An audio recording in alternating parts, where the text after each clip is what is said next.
पाटील उद्या संभाजीनगरला मोर्चा निघणार आहे, काय तुमचं आव्हान असतं? सगळ्या बांधवांना विनंती की आपल्याला संतोष भाईच्या लेकीनं हाक दिली. शेवटी लेकी बाळीला ती आक्रोश करते, रडते, टावा फोडते, माझ्या बापाला न्याय मिळाला पाहिजे. तिच्या पाठीशी उभा राहणं आपली जबाबदारी. एक दिवस सगळ्यांनी कामं बंद ठेवल्याने काय फरक पडत नाही. आता काही काही ठिकाणी काय झालं माहितीये का, लोकांनी सर्व राजकीय पक्ष असं म्हणलं की लोक जरा कणत, पण तरी बाबा जाऊ द्या ना, लेकरा बाळाच्या न्यायासाठी काय होतं असलं म्हणून आपण गेलं पाहिजे, आलं पाहिजे, सगळ्यांनी यायचं, समाज म्हणून जायचं. मी समाज म्हणूनच येतो. आपण सगळ्यांनी सहभागी व्हा. उद्या छत्रपती संभाजीनगरला मोठा मोर्चा आहे.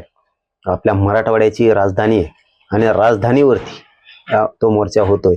तर आपण सगळ्यांनी या आणि संतोष भाईला न्याय मिळेल, सोमनाथ सूर्यवंशीला न्याय मिळेल, या दृष्टिकोनातून आपण तो विचार समोर ठेवून आपण गरिबाच्या न्यायासाठी सगळेजण संभाजीनगरला जाऊयात. मी पण जाणार आहे, आपणही या सगळेजण. खर तर राज्यामध्ये खूप मोठ्या प्रमाणात हे प्रकरण गाजलेलं आहे. त्यातील काही आरोपींचा रिमांड आज संपलेला आहे आणि त्यांना कोर्टात हजर केलं जाणार आहे. नाही, नुसते ने आण करून एका दिशाभूल करायला नाही पाहिजे आणि होणार बी नाही. म्हणजे आम्हाला काही शंका असण्याचं कारण नाही. मुख्यमंत्र्यांनी शब्दच दिलेला आहे की यांना सगळ्यांना फासावर लटकूस तर सोडत नाहीत आम्ही, म्हणून शंका असण्याचं कारण नाही. पण ते उगाच मोबाईल फेकून दिले, सापडानातच आणि हेच नाही तेवच नाही, हे बहाणे नकोय. जनमत काय म्हणतंय की जे खून करायला गेले, जे खंडणी मागायला गेले, या दोन्ही टीमांना कोणी पाठवलं, हा मेन गुन्हेगार खरा हे. कारण जो खून करतो, खंडणी मागतो, त्यापेक्षाही जास्त सामूहिक कट रचून संघटित गुन्हेगारी करून घेणारा हा महागुन्हेगार असतो. हे सुटता कामा नाही. खंडणीतल्या आरोपी हेच खुनात आहेत. हे संगनमत आहे. जरी तो प्रत्यक्ष तिथं नसला तरी त्यांनी घडून आणला खून. आणि खून करताना तो प्रत्यक्ष होता का नाही हे आपल्याला माहित नाही, पण तपास यंत्रणेने काम करताना चांगलं केलेलं आहे. पण पुढच्या काळात यातला काही अभावानं चार्जशीट मध्ये उल्लेख नाही आला असं होता कामा नये. ते हा नव्हता आणि ते सापडले, हे पुरावे सापडले, हे नाटकं आम्ही सहन करणार नाही. शेवटी मग राज्यात उद्रेकाची भावना तयार होईल आणि लोक चिडतील.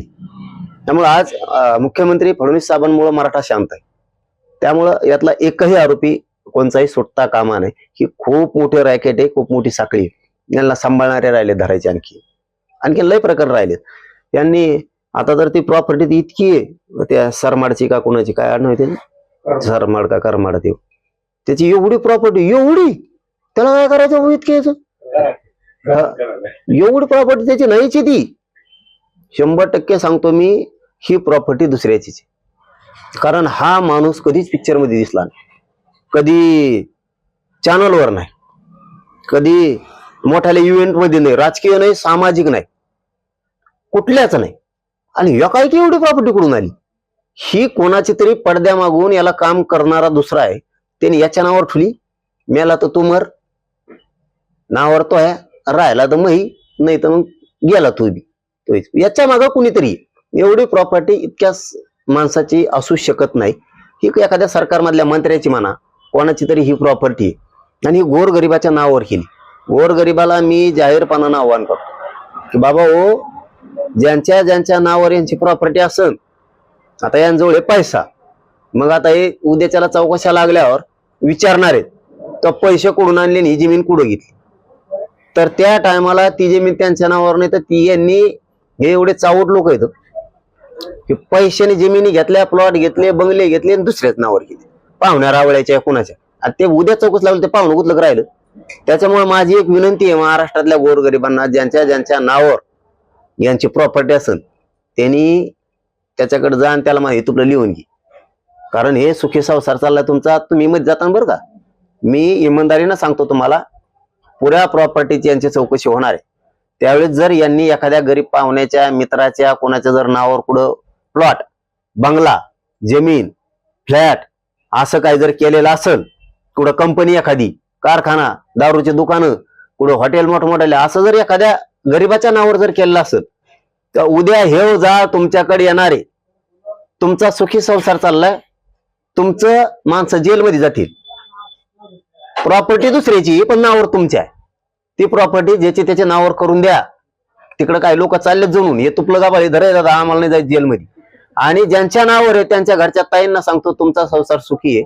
तुमच्या मालकाच्या नावावर जर कोणी जमीन केलेली असली किंवा काही जागा केलेली असली प्लॉट काही यांनी या चोट्ट्यानी काड्या खंडणी चोट्ट्यानी, तर तुमच्या नवऱ्याला सांगा लवकर पळ आणि ती त्यांच्या नावावर करून दे तिकडं. मग जाऊ दे त्यांच्या नावावर, तुमच्या काळात होता लोकांचं लफड.